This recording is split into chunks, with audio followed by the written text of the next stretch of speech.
Next question, in just a minute. How do you propose we address the illegal alien problem in the United States? I'm definitely against any kind of illegal immigration in this country. I am for legal immigration, and I understand that there's a lot of people out there who are trying to become citizens in this country and have tried to do so through the legal ways. As a Hispanic, I will have to say at this point that I am very disappointed with the Hispanic organizations and any other organization that takes up this issue of trying to help illegal immigrants when the Hispanic population itself, that is legally here in this country, needs so much help. Now, having said that, I would defer to the authorities that we have right now to see what plans are working and which ones are not working.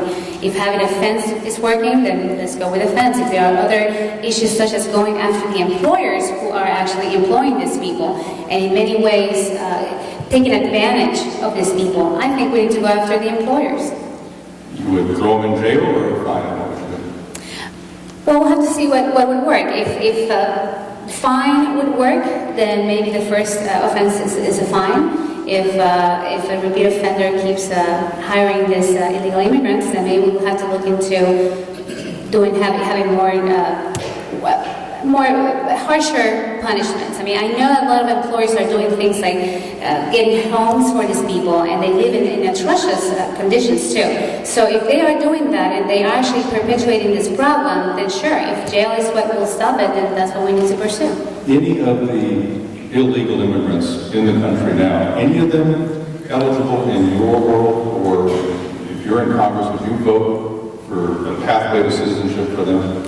Absolutely no, because like I said, there are a lot of people here who have come to this country legally and are still waiting. And I have my husband's family came from Korea, and when they did so, they actually waited. They had to go back to Korea. They had to wait their turn until they were able to come in, and they did so legally. So I don't believe that anybody should be able to jump in line just to get citizenship.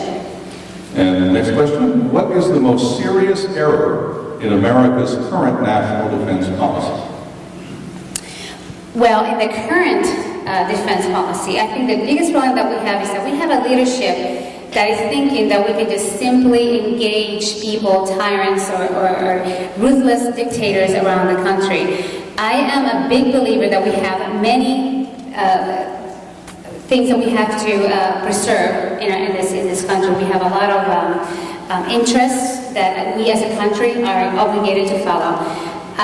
My main policy when it comes to international affairs is I like Teddy Roosevelt's quote of speak softly and carry a big stick. And I think that's what we need to do. We need to, if we're going to try to engage these people, do so knowing that we do have force and that we are able to use it if need come. Would you allow the President, would you authorize in Congress the President to launch a direct military strike on Iran to prevent the developing or obtaining nuclear weapons by Iran? Well, my first gut feeling would say yes, but it would also depend on what kind of intelligence you would get in terms of the intelligence that we have and whether that would be the right thing to do.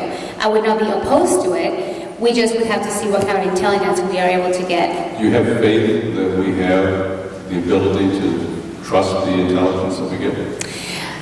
Under the current circumstances now, and I do think that the intelligence has been greatly weakened, but I do believe that there are certain parts of the intelligence that the congressmen and senators must be getting that we don't get.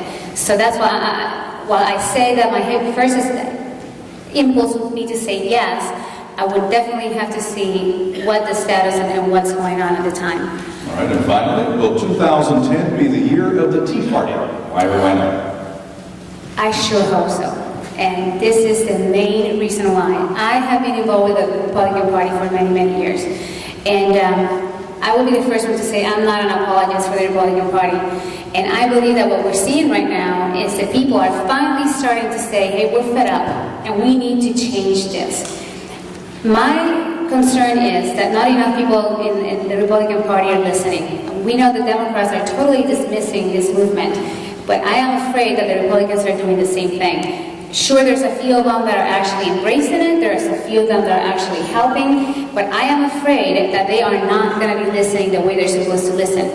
Right now, we need to make sure that the Republican Party is listening to what people here in this auditorium are saying, that we're not just listening to the same people, that it's the same all, and that we have the same old little boys in D.C. actually making these decisions for us. Thank you very much. Gloria Carlineo. Thank you.